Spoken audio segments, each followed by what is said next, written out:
Hello and welcome back to another episode, World Series of Poker app, how to build a bankroll.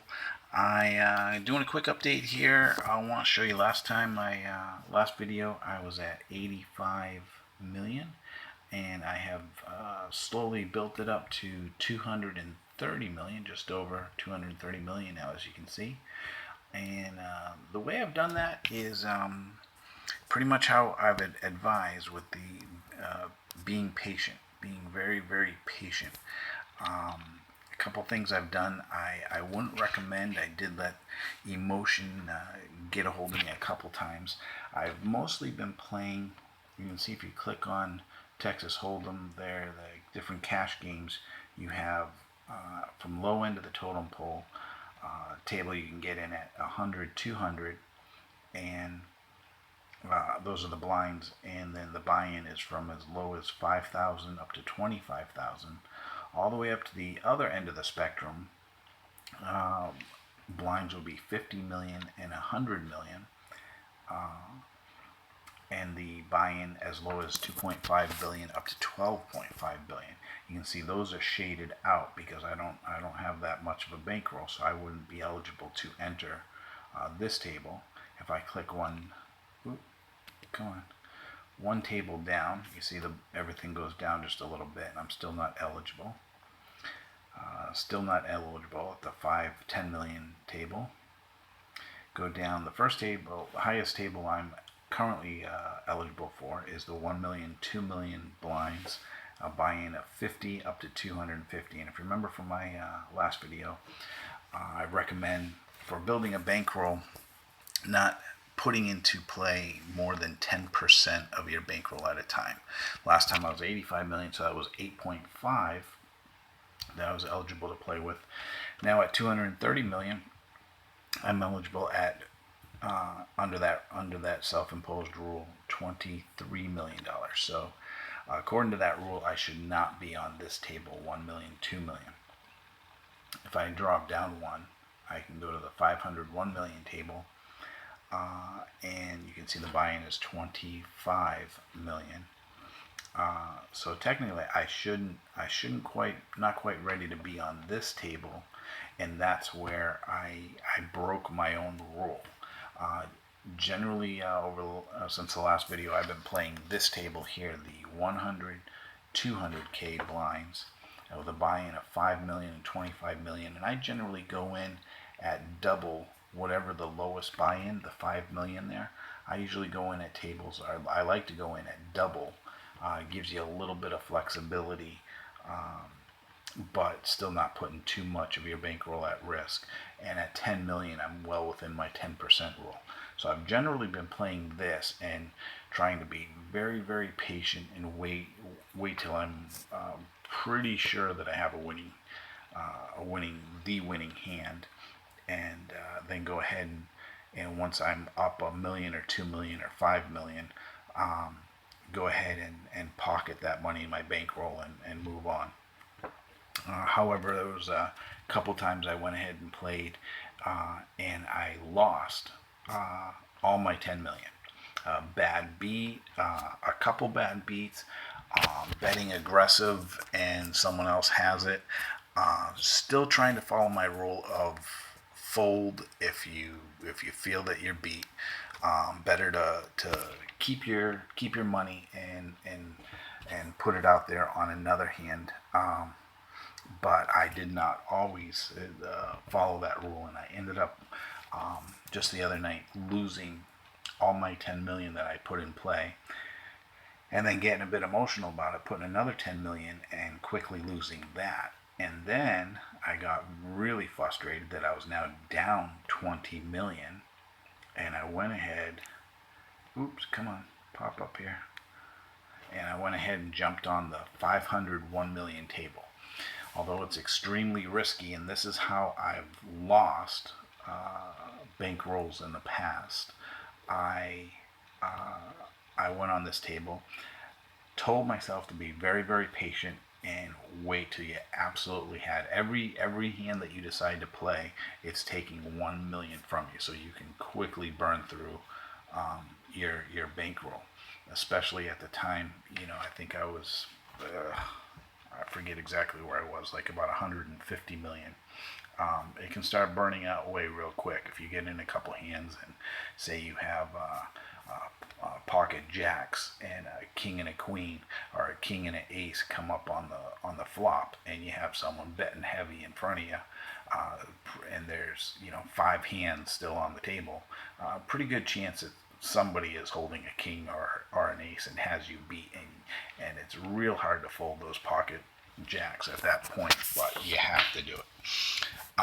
So when I went up and hopped up on here, I had to be super patient.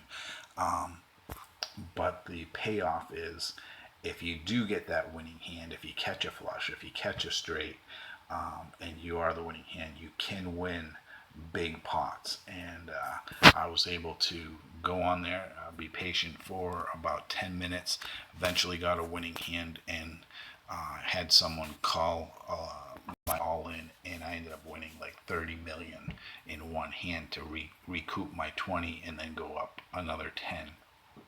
But that is not how I recommend building your bankroll. And I try not to get too emotional and get on these bigger table that, because it can, and it will, if you make too much of a habit of it, bite you in the butt. There are bad beats out there, and you even though you play a hand correctly, technically correctly, strategically correctly, um, other players aren't. Maybe they bought a big pile of chips and they're not, as interested in it as you are, and they'll go ahead and call your pre-flop bet with, a 4-5 offsuit and end up catching a straight. And it just it can drive you nuts. But that's why you should never put more than your 10% in. And sometimes if you get a couple bad beats in a row, it's best just to turn it off, walk away, come back another day preferably, or at least let some hours go in between there so you can come back and be nice and focused. Because too much time on these large tables in a row, it will bite you in the butt. As my experience, like I said, most time I'm on the 100, 200. Most times I can be patient and slowly, build it up, a few million at a time. But I will catch that string of bad beats and end up losing all 10 million or whatever I put on the table at once. The other way I've won or lost, building up to 230 here, is I'm still mostly playing the Sydney tournament, just because I have went once and entered the London tournament, and I did not get very far and end up losing my 15 million. And even at this point, it's just, even though 15 million is now below my 10%, it's still at this point hard for me to see, like, yeah, right now I'm at 230, plenty of room to go ahead and play that table and not make the top three, and I would drop down to 215, which isn't too bad, but that's easy to go into that downward spiral where then you hop up on one of those big tables wanting to make that all back in one hand, and if you're not patient enough, it can bite you in the butt, and you end up losing, where you were down 15, now you drop another 25 or something, and then you just it's real hard to turn it off at that point and cut your losses and come back another time. Emotions can really start to take over. So warn you about all those. So but at some point I want to get playing this London tournament, and you have to win. Let me click on this here. You can see here, all these tournaments, you have to win them 5 times. If you look over on the left side here, you see I have 0 out of 5 wins. You have to win round 1 and then round 2 for a win, and you have to do that 5 times, and then you earn the ring. When you earn the ring, your winnings are double. So this, you can see first place is 390 million. That would, on your 5th win, that would double. And what's that? 780 million. that you would win on that time. And you can see even on the first table here, if you come in third, you win some money, but you have to come in first to get all of your 15 million buy-in back. I think if you come in third on this table, I'm not sure because I haven't really played it that much what the price is, but generally it would, maybe be 5 million, and the second would be 10 million, or it could be even smaller than that. I'm not sure, but at least you get something back. And then if you make it to the second table, even if you come in third, you're still gonna, you'll make a little bit of money. So, but for the most part, I've been staying on the Sydney tournament, and I've won that once or twice since we've last played, or since I've last shown you.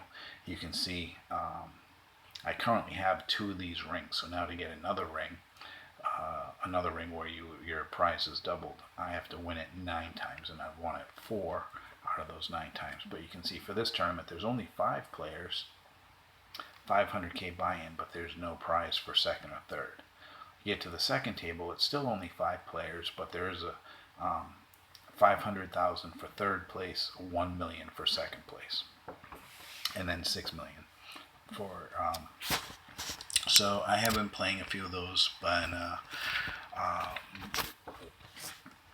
the Sydney only burns through 500k at a time, so you can play that 3 or 4 times, and you've only lost 1.5 to 2 million, and one hand on that 100, 200k table, you can win that back. So that's not too much of a loss, but I have to get off that mindset, and I have to start thinking of bigger numbers and get on this London tournament if I'm really gonna start to move this chip count up, more than I have been, being a little gun shy with that. But so that's where I'm at right now. That's where I'm still trying to get to that 1 billion mark and eventually win these 2 rings, London, Las Vegas. So stay tuned on that progress, and good luck.